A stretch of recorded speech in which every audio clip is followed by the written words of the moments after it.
Hello everyone. In this video, we are going to see how to use Isodd function from Excel to identify whether a number is odd or not.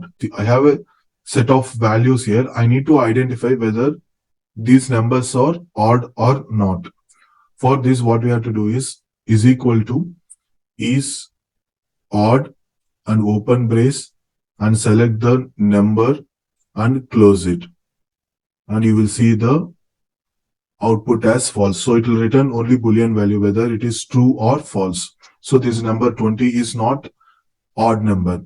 We can similarly drag this value to all the cells and identify whether the numbers are odd or not. So if you see here 21, it says as true. 23, it says as true. 22, it says as false, since 22 is not an odd number. This is how we will be identifying whether a number is odd or not. This is one way of identifying whether the number is odd or not.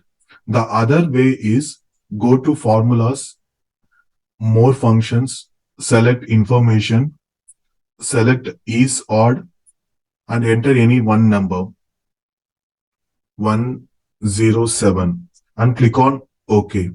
And you will be able to see that Isodd of 107 is as true, which means 107 is an odd number.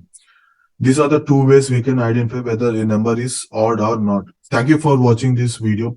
Please subscribe to my YouTube channel to get more updates on Excel tips and tricks like this.